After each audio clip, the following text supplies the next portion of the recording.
But learning that what they're saying in Sloan and CHOP and Rady's Hospital in San Diego and City of Hope in LA, immunotherapy is the future cure of this disease of cancer. I hope they're right because they're well on their way. They're doing a great job. So if you have the opportunity, they're there right after the, probably even before the parade, but I know after the parade I'll be in there for a while. They don't want my hair because there's not that much left, but please stop in if you can. You know, if you have the opportunity to stop in and see it, it's part of the day and part of the tradition. Thank you. Trustee Seppi. Thank you, Mr. Mayor. Picking up on what I spoke about before, as I mentioned, I wanted to separate my personal opinions from the facts of what the village has done over the last several years. And the reason that the mayor asked me to do this tonight is because I speak to varying degrees for all members of the board, all of whom have expressed their opposition to the idea of legalizing recreational marijuana in New York State. The subject itself is one where reasonable people and smart people can disagree. Plenty of friends of mine are on both sides of this issue, but one thing that I have personally noticed is that people that it seems to me that people that are for legalizing recreational marijuana tend to do it in the abstract. What do I mean by that?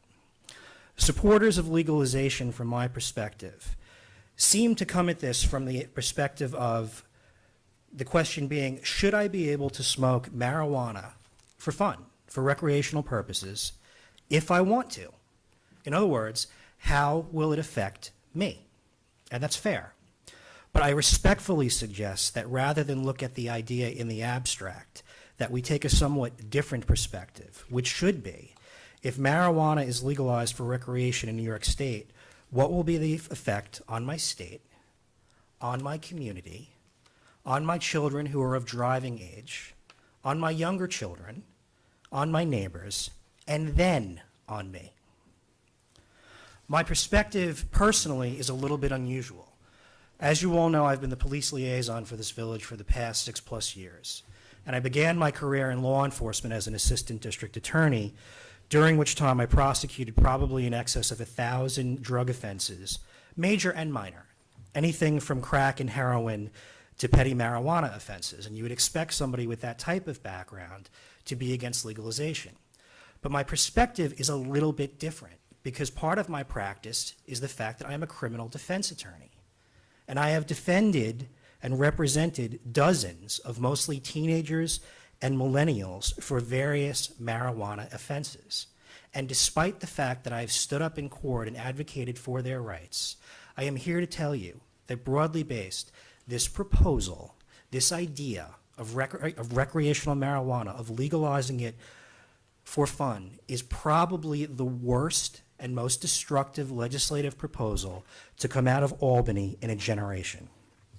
Why? Well, sometimes you can tell whether or not something is a good idea if you look at the arguments that are thrown about by the people that are in support of it. And broadly speaking, it comes down to two among the supporters. The first is money. Now, it's been pointed out that recently New York State has discovered approximately a $2 billion shortfall in its budget. And it's an open secret in Albany that at the highest levels of our state government, certain high-level politicians only came out in support of legalization of recreational pot when this budget shortfall was discovered. This has been worsened by the loss of prospective business coming to New York, not just the Amazon deal, but the fact that the state continually ranks in the bottom of the 50 states on all major economic categories. So simply put, we've chased away so many jobs and so much business that we are now considering legalizing a drug to attempt to make up the shortfall rather than focusing on what really caused the shortfall in the first instance. Second, the argument from proponents that you often hear is legalizing drugs will somehow benefit minority communities. Now, at the risk of being overly blunt, some proposals are stupid and certain things are just pernicious lies.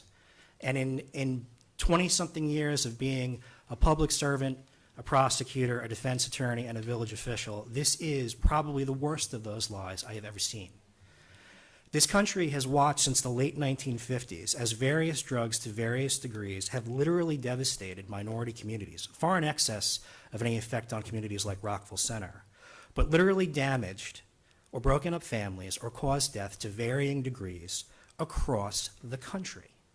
And yet proponents will literally tell you that if we not only legalize a recreational drug, but also focus the sales of it in those same communities that have been so devastated, that we're supposed to ignore our eyes, ears, and memories and all our sensory capacities of the last 50 years and somehow believe that this will somehow help. And there are certain things that are slightly incredible, there are certain things that are just not believable, and that at a certain level, certain things approaching insult to your intelligence. And I suggest to you that that's what that argument is. And separate and apart from the abstract, I find that when people strip away the ideology and forget about what they think they're supposed to be for or against, depending on their political persuasion or their party, that it's useful to look at the reality. We are not the first. We have examples. We have had different types of laboratories across the country to see whether there are good effects, as talked about by the proponents, or whether there are negative effects. An example that we've used in the past is one of the first states to legalize recreational marijuana. That was Colorado. And to great fanfare about and pride of being one of the first to legalize, it was made legal for recreational purposes alone several years ago. And initially the reports were about a rise in state revenues and the new phenomenon of selling pot and marijuana and buds in stores and public interest pieces about how it sort of affected communities and people were adjusting to it. And then an interesting thing happened. The truth started to creep out, I think to the surprise of many. And hard data started coming out about how quality of life is affected by marijuana on streets and how children are affected. But most importantly, again, taking away ideology, pure, hard, cold numbers that cannot lie. Colorado has announced numerous times that the result of car crashes, that the results of car injuries and deaths have seriously increased specifically due to people driving under the influence of marijuana. Now, this is a state with a lower population density, with a smaller urban area, that has seen a serious increase in injuries and death as a result of legalizing marijuana. And the arguments about how it's not as bad as heroin or crack, that's true. But that misses completely the point of what is the good? What on earth will be the benefit of introducing even a mild level narcotic as something legal that we know once legal will increase use, and we know once increased in use will cause deaths? And that's not an exaggeration. And beyond that, it's been surprising to me because I was one of the people who thought this was a done deal, that there was no way this was going to be an open issue.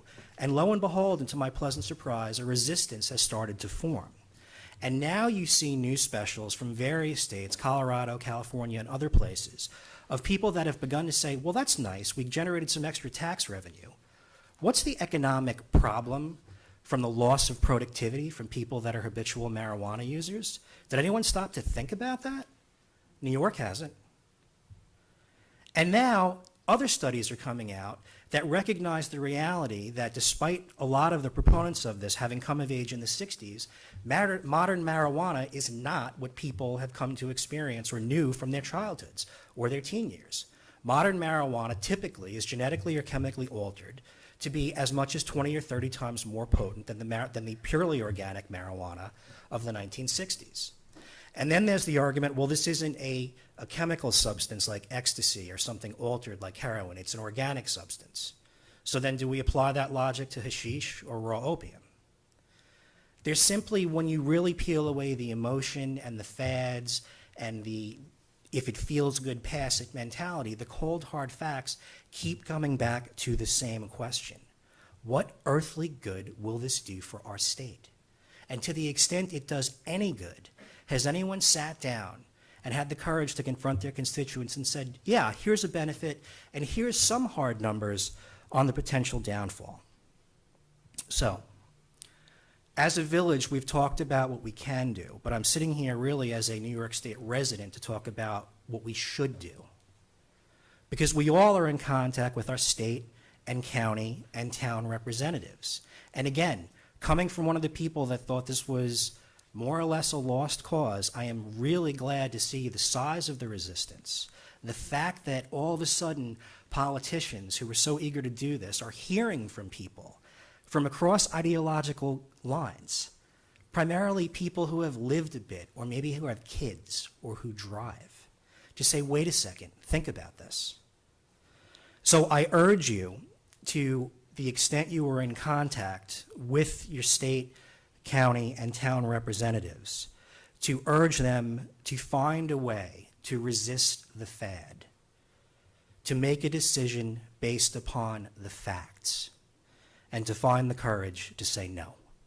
Thank you.